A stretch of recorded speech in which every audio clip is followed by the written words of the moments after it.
नमस्कार।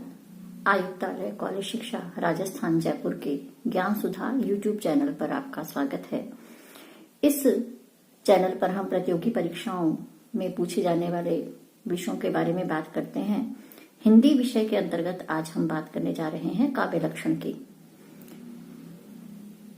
कॉलेज व्याख्याता पाठ्यक्रम में काव्य लक्षण एक विषय दिया गया है, तो आज हम काव्य लक्षण के बारे में बात करने जा रहे हैं। काव्य के संबंध में बात करने से पहले हम एक बात करते हैं साहित्य के संबंध में। संस्कृत में साहित्य शब्द की व्याख्या दी गई है। संस्कृत में कहा गया है हितेन सह साहित्यम तस्य भावः साहित्यम, अर्थात जो हित की बात करता है वह साहित्य है। साहित्य है अर्थात जो मानव कल्याण मई शब्दार्थ है वही साहित्य है।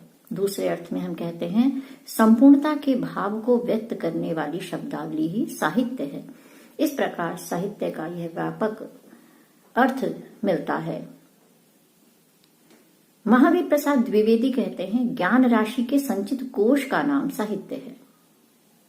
महावीर प्रसाद द्विवेदी के अनुसार ज्ञान राशि के संचित कोश का नाम ही साहित्य है। अब हम बात करते हैं कला की। कला क्या है? कम सौंदर्य लातीति कला। संस्कृत में कहा गया है कम सौंदर्य लातीति कला, अर्थात सौंदर्य को लाने वाली कला है। अब प्रश्न है सौंदर्य किसे कहते हैं? सौंदर्य जो हमारे मन की तदाकार परिणति कर दे उसे हम सौंदर्य कहते हैं। विद्वानों में यह भी विचार हुआ कि सौंदर्य आखिर है कहां। इसके लिए अलग अलग विद्वानों के अलग अलग मत हैं।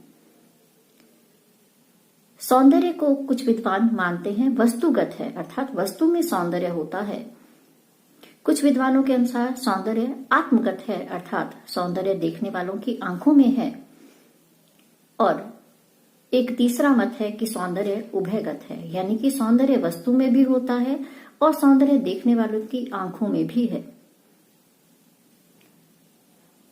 तो हम यही कहेंगे कि सौंदर्य वस्तु में भी है और सौंदर्य देखने वाले की आंखों में है।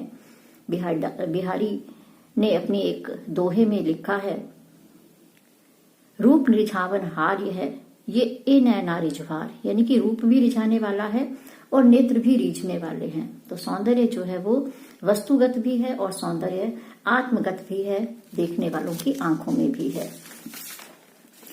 पाश्चात्य जगत की अगर हम बात करते हैं तो पाश्चात्य जगत में हमें 5 कलाएं मिलती हैं। वास्तुकला, मूर्ति कला, चित्रकला, संगीत कला और काव्य कला। इन 5 कलाओं के बारे में बात की गई है। इनमें से जो सर्वोत्कृष्ट कला मानी गई है वो है काव्य कला। अब प्रश्न है कि काव्य कला ही उत्कृष्ट क्यों है? तो इसका उत्तर ये है कि कला वही श्रेष्ठ है जहां साधन कम और अभिव्यक्ति ज्यादा हो, यानी कि कम साधनों से हम ज्यादा से ज्यादा अभिव्यक्ति कर पाए, वही कला श्रेष्ठ है। तो इस दृष्टि से हम देखते हैं कि वास्तुकला में साधन बहुत अधिक होते हैं और अभिव्यक्ति बहुत कम होती है, जबकि काव्य कला में हम देखते हैं कि साधन बहुत ही कम है और इसे कहें कि ना के बराबर है और अभिव्यक्ति जो है वो बहुत अधिक समाहित होती है काव्य में। काव्य के माध्यम से कवि जो है वो हर काल हर भाव की अभिव्यक्ति करता है। तो अभिव्यक्ति की दृष्टि से जो है काव्य कला हम इन 5 कलाओं में सबसे ऊपर बैठती है। अब हम बात करते हैं कविता क्या है, काव्य क्या है।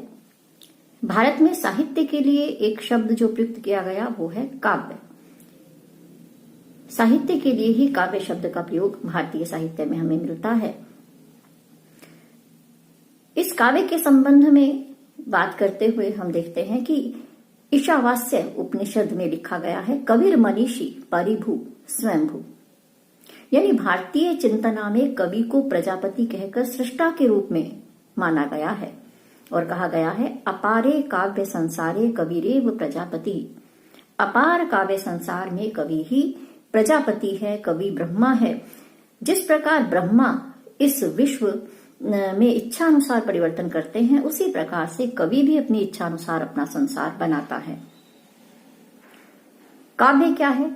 कवि कर्म काव्यम के आधार पर यह कहा जा सकता है कि कवि का कर्म ही काव्य है।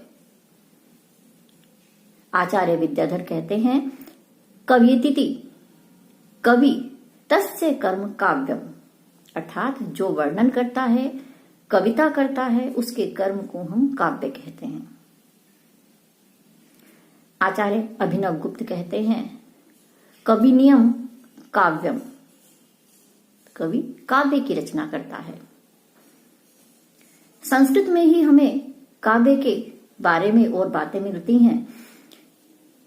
हम संस्कृत काव्य शास्त्र में देखते हैं कि भरत मुनि ने नाट्य शास्त्र की रचना की है और नाट्य शास्त्र में उन्होंने नाटक के संबंध में बहुत ही महत्वपूर्ण बात कही है। वे कहते हैं, मृदु ललित पद पाठ्यम गूढ़म शब्दार्थहीनम जनपद सुख बोध्यम युक्ति मन नृत्य योज्यरम बहुकृत रस मार्ग संधि संधान युक्तम संभवती शुभ काव्यम नाटक प्रेक्षणाम, अर्थात नाटक देखने वालों के लिए शुभ काव्य वह होता है जिसकी रचना कोमल और ललित शब्दों में की गई है, जिसमें शब्द और अर्थ अत्यधिक गूढ़ न हो, जनसाधारण सरलता से समझ लें, तर्क संगत हो, जिसमें नृत्य की योजना और भिन्न भिन्न प्रकार के रस स्वीकार किए जा सकते हों तथा कथानक में संधियों का पूर्ण निर्वाह किया गया हो। भामा ने बहुत ही महत्वपूर्ण बात कही है। काव्य अलंकार में भामा लिखते हैं, शब्दार्थों सहितो काव्यम, अर्थात शब्द और अर्थ से युक्त वाक्य ही काव्य है। शब्द और अर्थ से युक्त वाक्य ही काव्य, ऐसा भामा कहते हैं। दंडी के अनुसार, दंडी जो अलंकारवादी हैं, उन्होंने काव्यादर्श नामक अपने ग्रंथ में लिखा है, शरीरम ताव दिष्टार्थ व्यवच्छिन्ना पदावली, इष्ट अर्थ से युक्त पदावली तो उसका अर्थात काव्य का शरीर मात्र है। यानी कि वे मानते हैं कि सिर्फ अर्थ से युक्त पदावली को हम काव्य नहीं कह सकते हैं, वह तो मात्र उसका शरीर ही है। वामन काव्य अलंकार सूत्र वृत्ति ग्रंथ में कहते हैं, काव्यम ग्राह्यम अलंकारात सौंदर्य अलंकारा, अर्थात गुण और अलंकार से युक्त शब्दार्थ ही काव्य है। तो उन्होंने गुण को और अलंकारों को माना है। ममट का मत विशेष महत्वपूर्ण है इस क्षेत्र में। ममट कहते हैं, तद दोषौ शब्दार्थौ सगुणावलंकृति पुनः क्वापि, यानी कि काव्य वह शब्द और अर्थ है जो दोष से रहित हो और कभी कभी वह अलंकारों से रहित भी हो सकता है। यानी कि अलंकार चाहे उसमें हो या नहीं हो, लेकिन आवश्यक है कि तद अदोषो, वह दोषों से रहित हो, ऐसा शब्दार्थ और सगुणा गुण से युक्त अलंकार फिर उसमें हो या न हो। विश्वनाथ कहते हैं, काव्यम रसात्मकम वाक्यम रसात्मकम काव्यम, रस से युक्त वाक्य ही काव्य है। यानी कि उन्होंने रस को मूल माना है, क्योंकि हम जानते हैं विश्वनाथ रसवादी आचार्य हैं। पंडित राज जगन्नाथ का मत भी विशेष महत्वपूर्ण है। वे कहते हैं, रमणीयार्थ प्रतिपादक शब्द काव्यम, रमणीय अर्थ का प्रतिपादन करने वाला शब्द ही काव्य है। कुंतक ने भामह के मत को लेते हुए ही आगे बढ़ाया है और वो कहते हैं, शब्दार्थों सहितो वक्र कवि व्यापार शालिनी बंधे व्यवस्थितो काव्यम तद्विद आह्लाद कारिणी। यानी कि उन्होंने भी काव्य के लिए शब्दार्थ को आवश्यक माना है, शब्दार्थ को उन्होंने भी लिया है।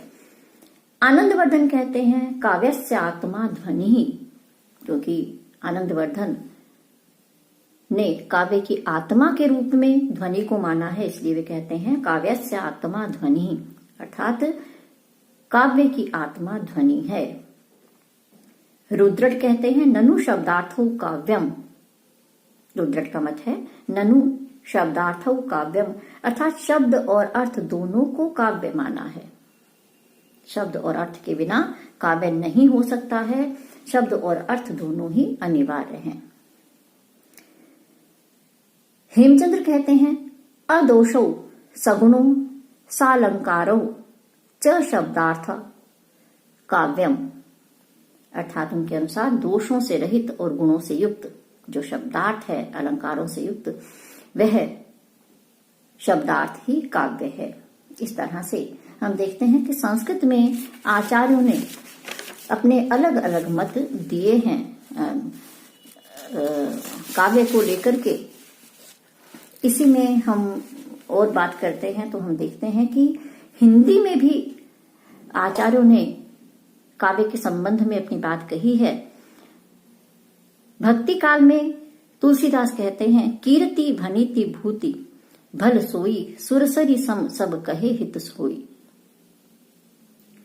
केशवदास जो अलंकारवादी हैं वे कहते हैं जद्यपि सुजाति सुलक्षणी सुवर्ण सरस सुवृत भूषण बिनु न बिराजई कविता बनिता मित। क्योंकि अलंकारवादी हैं इसलिए वे कविता में अलंकारों को आवश्यक मानते हैं। चिंतामणि कहते हैं सगुण अलंकारन सहित दोष रहित जो होई शब्द अर्थ ताको कहत विबुद्ध सब कोई। ये भी अलंकारों से युक्त मानते हैं और दोषों से रहित, ऐसा इनका मानना है कि शब्द और अर्थ कैसे होने चाहिए, गुणों से युक्त होने चाहिए और दोषों से रहित होने चाहिए, ऐसा मानना है चिंतामणि का। अब हम आगे बात करते हैं हिंदी के और आचार्यों की। महावीर प्रसाद द्विवेदी कहते हैं अंतःकरण की वृत्तियों के चित्र का नाम कविता है। अंतःकरण के वृत्तियों के चित्र का नाम कविता है।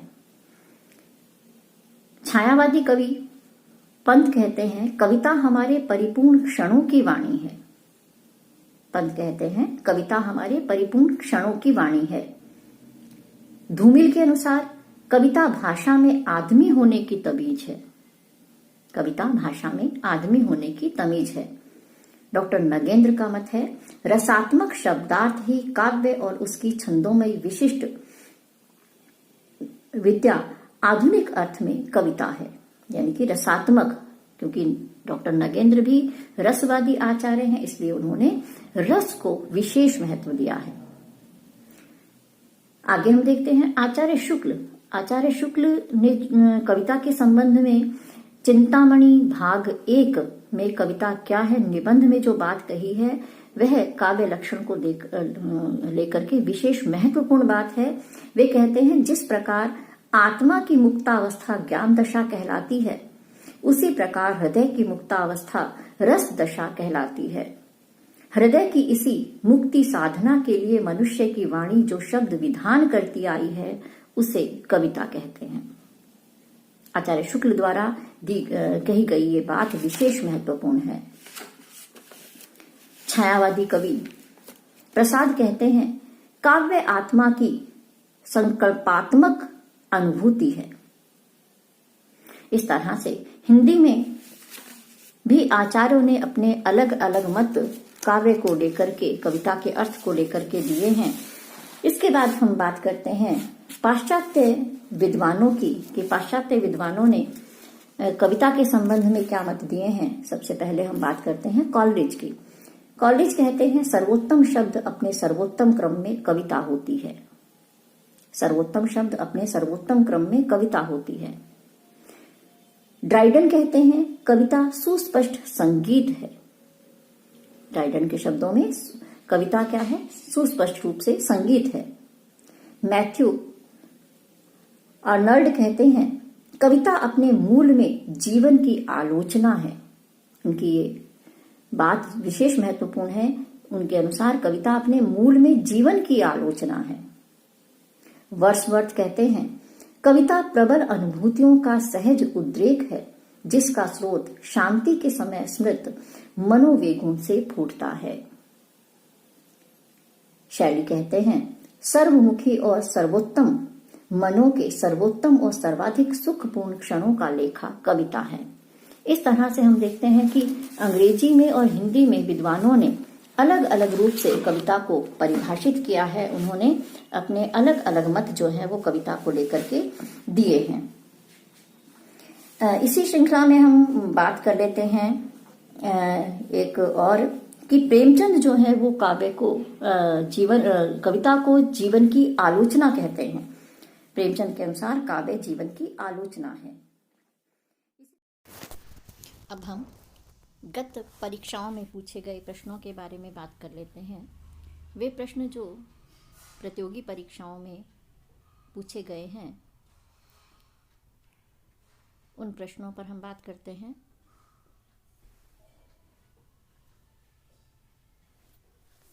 पहला प्रश्न है, काव्य लक्षण और लक्षणकार की दृष्टि से निम्नलिखित में से कौन सा विकल्प सुमेलित नहीं है? शब्दार्थों सहितो काव्यम भामह, रमणीयार्थ प्रतिपादकः शब्दः काव्यम दंडी, वाक्यम रसात्मकं काव्यम विश्वनाथ, तद्दोषौ शब्दार्थौ सगुणावलंकृति पुनः क्वापि ममट। इसमें से हम देखते हैं रमणीयार्थ प्रतिपादकः शब्दः काव्यम, ये सुमेलित नहीं है क्योंकि ये कथन दंडी का नहीं है, अपितु यह कथन जगन्नाथ पंडित जगन्नाथ का है, इसलिए सुमेलित नहीं है।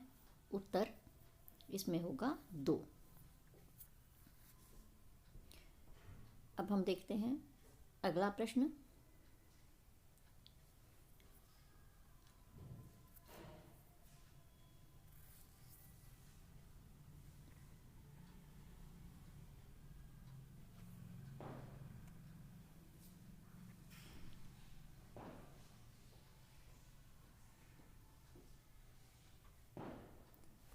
अगला प्रश्न है हमारे पास, सुमेलित कीजिए।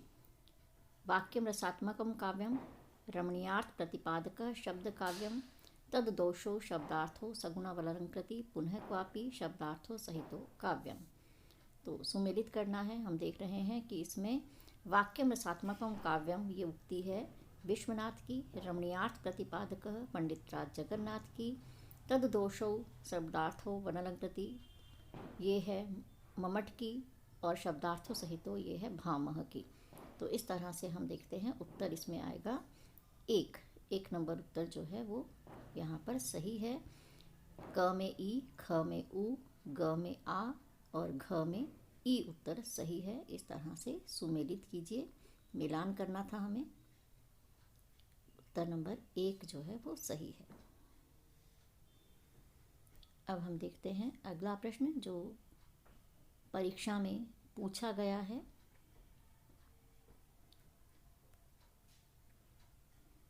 प्रश्न है,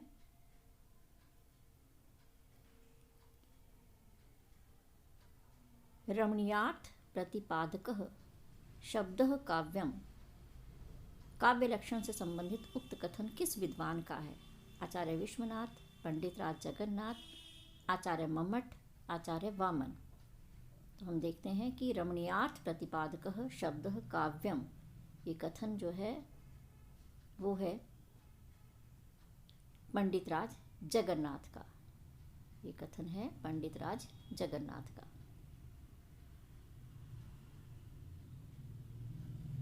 तो इस तरह से हमने आज काव्य लक्षणों के संबंध में बात की है, और ये प्रश्न हैं जो प्रतियोगी परीक्षाओं में पूछे जाते हैं। इसी तरह के प्रश्न जो हैं